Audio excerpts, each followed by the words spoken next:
Hi everyone, my name is Mark, and today we're going to take a look at another horrible case with you. Katrina Ashley Edlund was born on July 16, 1982. She was the youngest child of her mother, Vicky. Katrina had two siblings, an older brother named Chad and a younger sister named Miranda. As a child, Miranda looked up to her older sister, Katrina. Miranda often tried on Katrina's clothes and used her makeup as she admired and wanted to be just like her. Over the years, Miranda and Katrina developed a deep bond and became more like best friends than sisters. When Katrina was young, her parents separated, and she lived with her mother. Katrina was raised in Machesney Park, Illinois, a bedroom community located outside of the city. Those who knew Katrina described her as a kind-hearted and fun-loving individual. Katrina particularly cherished the holiday season and thoroughly enjoyed giving gag gifts to her friends and family. Overall, Katrina was very happy and deeply involved in her church. She had a strong desire to help others and was more than willing to offer her time to anyone in need. Even though Katrina was happy, she still yearned to find love and believed she had met her Prince Charming when she encountered Todd Smith at a bar at age 20. Todd, a successful financial planner who owned his own business and worked out of his home, had 3 daughters. Despite their differences, the couple hit it off, and Todd's work flexibility allowed them to travel extensively. 3 years into their relationship, Todd proposed to Katrina, which she happily accepted. The couple planned an intimate ceremony in a local park, and Katrina was ecstatic about their future together. She loved her stepdaughters and was eager to build a bright future with Todd.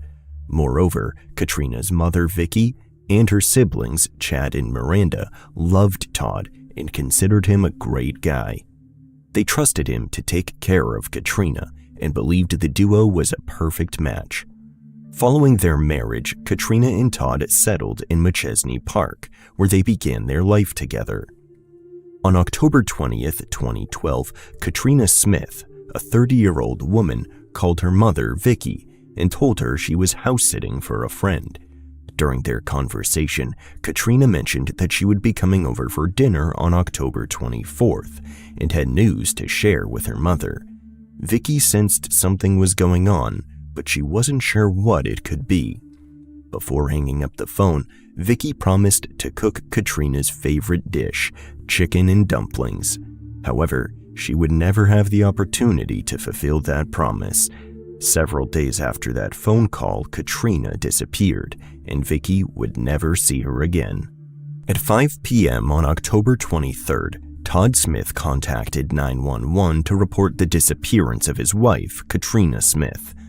Todd informed the dispatcher that Katrina was house-sitting for a friend, and he had been unable to reach her for several hours. He stated that the house was empty when he drove to where she was staying.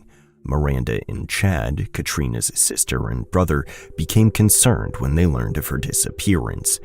Chad, who was training with the U.S. Army in Oklahoma, immediately flew to Illinois to assist in the search for his sister. On the night of the 23rd, a resident called the police to report an abandoned vehicle near Rock River. According to the resident, the car was not parked on the roadside but was in an easement, as if it had been abandoned in a hurry. When police arrived to investigate the vehicle, they ran the license plate and discovered it belonged to Katrina Smith. Upon examining the car, the police officer found no sign of a struggle or Katrina. When Katrina's mother, Vicky, heard the news that her daughter's car had been found abandoned in a ditch on the side of the road in an unfamiliar area, she knew that something bad had happened to her daughter. It was the only plausible explanation that made sense to Vicky. If Katrina's car was in that area, someone had taken her and parked the car there. After Katrina's car was found, her case was officially classified as a missing person, and the search for her intensified. At 11 p.m. on October 12th, the police took Todd Smith to the Winnebago County Sheriff's Department for a formal interview. During the interview, Todd disclosed to the detective that he had last seen his wife, Katrina, on October 22nd. Todd claimed Katrina returned home for a short while to do laundry because she had a big job interview the following day. As the laundry was going, Todd explained to the detective that Katrina left to go to the mall to buy something and returned home at 8:30 p.m. However, Todd mentioned that Katrina quickly left the house again to go out for a final time. Todd stated that Katrina had informed him she had one last stop to make before returning to the house. She was house-sitting for a friend. The day after Katrina was classified as a missing person, Todd Smith took to the media to plead for his wife's safe return. In a heart-wrenching and emotional appeal, Todd broke down in tears as he expressed his desperate desire to find his wife, Katrina. He appealed to the public, asking anyone who knew anything about Katrina's whereabouts to come forward and share information. As the hours passed, the search for Katrina intensified, and search crews, consisting of officers and volunteers, dedicated their time and effort to locate the missing woman. Their efforts focused specifically on a park located near the spot where Katrina's car had been abandoned. The investigators hoped that any evidence or clues regarding her disappearance could be found in the vicinity. When Chad, Katrina's brother, arrived in Illinois from his army training in Oklahoma, everyone met him at the park to search for Katrina. Chad, using his military training, took control of the search party. He charted and plotted on a map and divided the volunteers who had come to look for Katrina into teams. Chad got people out looking, ensuring that a thorough search was conducted. As the officers searched the park, they used dogs and stood side by side, walking in a straight line. This tactic was used to cover as much ground as possible and ensure that they did not miss any items of evidence, no matter how small. The officers took every precaution to ensure they did not overlook anything in their quest to find Katrina. Katrina's mother, Vicky, hung up missing person flyers for Katrina all around town. She left these flyers at gas stations, convenience stores, and lampposts. Vicky's main objective was to spread awareness and ensure that as many people as possible were informed about Katrina's disappearance. However, due to her overwhelming grief and fear of finding her daughter's body, Vicky was unable to participate in the search. Throughout this difficult time, Todd, Katrina's husband, remained emotional. Chad encouraged Todd to stay strong, reminding him they needed to remain focused on finding Katrina. He stood by Todd's side the entire time, feeling awful for his grieving brother-in-law. An officer discovered Katrina's purse where her car was found. As he continued down the road from where her car was found, he found additional items that belonged to her. Among these were her cell phone and towels that appeared to be used to clean blood. It became clear that someone had been disposing of Katrina's belongings as they moved away from her abandoned vehicle. Unfortunately, the police had no clue about where Katrina was at that point. However, they suspected something bad had happened to her. The items found on the side of the road were taken to the crime lab for testing, and the police eagerly awaited the results of their investigation. In the meantime, the police began delving into Katrina's personal life in search of any clues that could explain her disappearance. As the officers delved into the investigation of Katrina's disappearance, they aimed to gain a comprehensive understanding of every facet of her life. This digging involved examining whether Katrina had any relationships outside of her marriage, investigating any potential involvement in gambling or drug activities, and meticulously documenting her daily routines. The officers interviewed Katrina's friends and family extensively to gather this crucial information. These individuals unanimously described Katrina as a kind-hearted, responsible individual who consistently prioritized her responsibilities and avoided engaging in any questionable activities. Katrina's loved ones expressed that she was known for her dedication to her work and for maintaining a strong work ethic. According to their testimonies, she never exhibited any signs of addiction or irresponsible behavior. In fact, they described her as a dedicated spouse and a hardworking woman who never compromised her integrity. During the search for Katrina, a woman provided an intriguing tip. According to this woman, she had witnessed a blue vehicle matching the description of Katrina's car stopped on a bridge over Rock River on the night of her disappearance. The trunk of the car was open and she could see a person kneeling behind it. However, the woman was unable to provide any specific details, such as the person's gender or race. When the woman came forward and reported this incident to the police, the officers began to consider the possibility that Katrina may have ended up in the river through foul play. However, they still lacked concrete evidence to support this theory. Officers knew that they needed to investigate further to see if anyone had the motive to harm Katrina. Despite claims that Katrina and her husband Todd were happily married, Todd remained a subject of interest.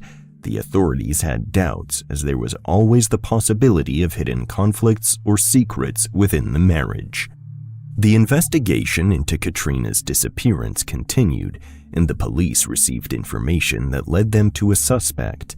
They learned that there was a boy in town who exhibited an obsession with Katrina. This obsession went back to earlier in the year when Katrina confided in her friends about a teenage boy from her church who exhibited an unhealthy obsession with her. It was alleged that the boy had been involved in acts of voyeurism, specifically targeting Katrina by spying on her through her bedroom window. Katrina grew increasingly nervous during this time due to the teenager's behavior. However, the peeping activities eventually ceased when the teenager moved away for college. The police became suspicious and wondered if the teenager had returned home at some point and resumed stalking Katrina. As a result, they dedicated significant resources to track him down. 3 days into the search for Katrina, her cell phone, which was examined at the crime lab, revealed crucial clues. The phone turned out to be a treasure trove of information for the investigating officers. By investigating Katrina's cell phone, they gained valuable insights into her text messages, incoming and outgoing calls, pictures, videos, and even her GPS location. Katrina's phone data provided the police with a wealth of knowledge, enabling them to piece together a clearer picture of Katrina's activities. For instance, they discovered that she was having an extramarital affair with a coworker named Guy Gabriel. The relationship between Katrina and Guy Gabriel began innocently enough. They initially met after work one night and hit it off. Their connection grew stronger and they became romantically involved. However, the detective's background check on Guy Gabriel revealed a darker side. Officers discovered that Guy Gabriel had a history of domestic violence. Moreover, the detectives stumbled upon text messages sent by Guy Gabriel to Katrina, demanding that she leave her husband Todd for him. Because of Guy Gabriel's history of violence and his messages to Katrina, he became the prime suspect in her disappearance. The police thought it was possible Guy Gabriel got mad at Katrina for not leaving her husband for him and reacted violently. When Katrina's family found out that she had been having an affair on Todd, they were completely taken aback. Everyone had long believed Katrina and Todd were the epitome of an ideal and happy couple. To discover that Katrina had engaged in such betrayal left everyone in shock and disbelief. Todd, who had no idea about his wife's affair until the police investigation revealed it, was shattered. The news that his wife had been unfaithful hit him hard. Guy Gabriel met the police investigating Katrina's disappearance at the police department for a formal interview. During the interview, Guy appeared nervous, although he did admit to having an affair with Katrina. However, Guy denied having any involvement in Katrina's disappearance. According to Guy, he was at work the night Katrina went missing. While the police investigated Katrina's affair with her co-worker Guy Gabriel, they learned about an incident that occurred 2 weeks before Katrina went missing. Witnesses told the police that it was lunchtime at the auto shop where Katrina and Guy worked, and as all the workers stood outside chatting, a black Volkswagen Jetta sped through the parking lot. The masked driver threw a stack of flyers through the car's open sunroof. These papers fell from the sky and landed at everyone's feet as the employees gathered outside. As the car sped away, the workers picked up the documents and said they were flyers with a derogatory statement about Katrina and Guy Gabriel's relationship. However, no one knew who the driver of the VW Jetta was. When the police questioned Katrina's hairstylist, she revealed that Katrina had confided in her about feeling unsafe and expressing a desire to purchase a gun to protect herself. Katrina had expressed concerns that someone was following her and even went to a store to have her phone checked for a tracking device. At the police garage, crime scene investigators examined Katrina's car for evidence. One of the tools the investigators employed was luminol, a chemical compound that reacts with blood to produce a bright glow. The luminol revealed the presence of a significant amount of blood in the trunk of Katrina's car. The investigators turned their attention to the front seat of Katrina's car. Once again, they sprayed luminol to reveal more bloodstains, which further solidified their suspicions. Furthermore, upon examining the undercarriage of Katrina's car, the investigators discovered remnants of a GPS tracker. Through examination and analysis, it was confirmed that the blood found in the car was Katrina's.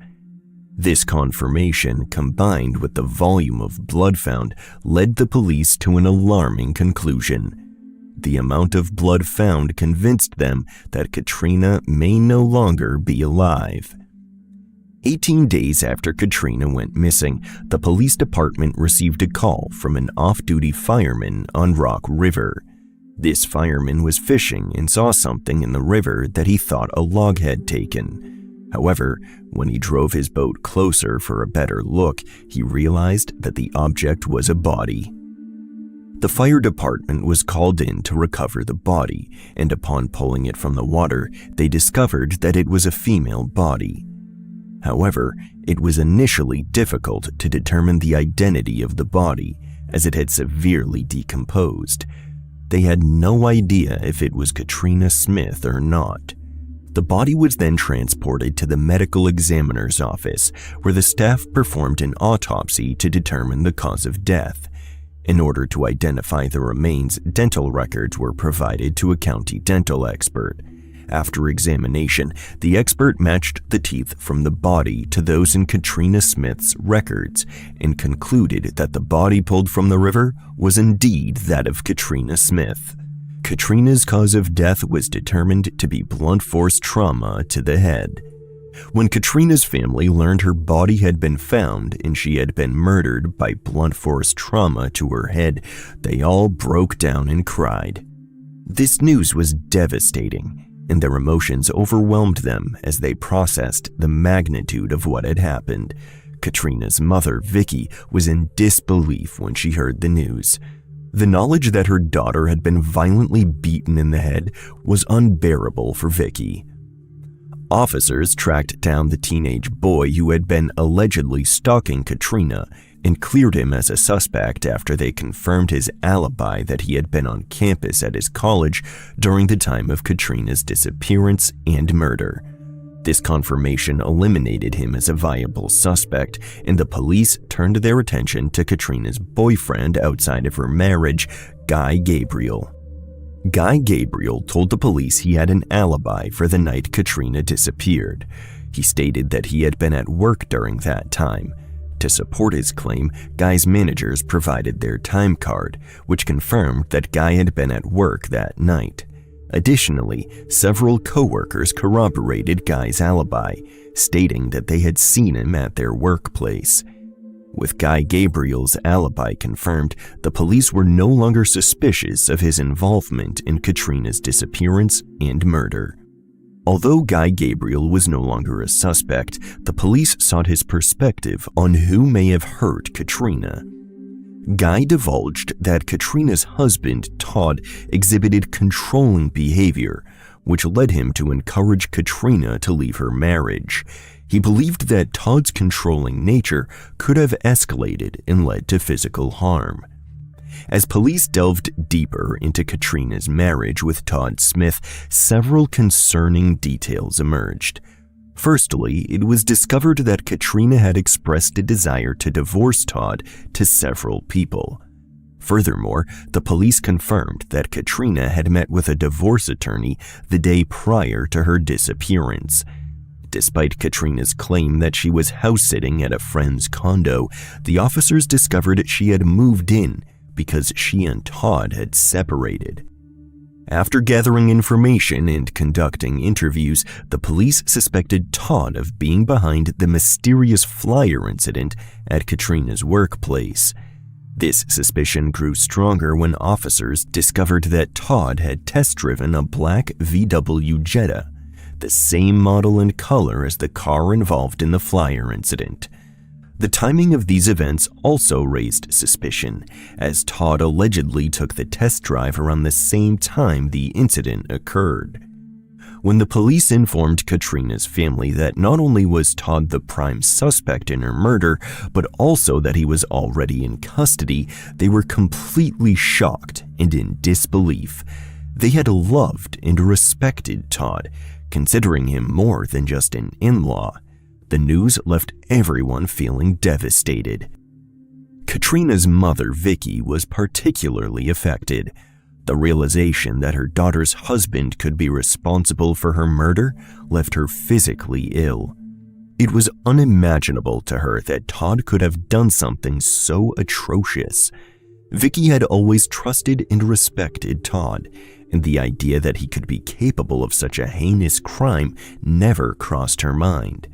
The police received information regarding Todd's financial situation, as it was revealed that his financial investment company was facing legal troubles. With Todd out of work, Katrina was the breadwinner for the family. Based on this information, officers formulated a theory that if Katrina were to leave Todd and his daughters, the money would go with her. This realization may have led Todd to consider murdering his wife as a means to gain access to those funds. In order to gather evidence, the police obtained a search warrant for Todd and Katrina's home. During the search, investigators stumbled upon a baseball in a corner of the garage. Upon closer examination, they noticed traces of blood on the bat. This discovery led them to believe that it could very well be the weapon that was used to kill Katrina. The injuries she had sustained were blunt force trauma, which was consistent with a bat being used. The investigators conducted a DNA test on the bat to confirm their suspicions. This analysis confirmed that Katrina's blood was on the bat, solidifying the link between the murder weapon and the victim. Additionally, the investigators stumbled upon a large area underneath the car that had been meticulously cleaned. Upon further examination, they discovered that the bloodstains found under the vehicle matched Katrina's DNA profile. 30 days after Katrina Smith was murdered, her husband, Todd Smith, was arrested and charged with her murder. His arrest came as a relief to her family. On January 11, 2017, Todd's trial began. The state presented its case to the jury, painting a vivid picture of the night Katrina was murdered. It was revealed that Katrina had recently met with a divorce attorney to discuss her marital problems. This meeting served as a starting point for the prosecution, as they argued that Katrina's decision to seek legal assistance indicated a troubled relationship. According to the state, Katrina had gone to Todd's house to do laundry in preparation for a job interview she had scheduled for the following morning. During her visit, the prosecution alleged that Katrina had made it clear to Todd that their marriage was truly over. This declaration, they argued, led to Todd reacting violently. The state alleged that while Katrina was in the garage, Todd, in a fit of rage, grabbed a baseball bat and mercilessly beat her to death.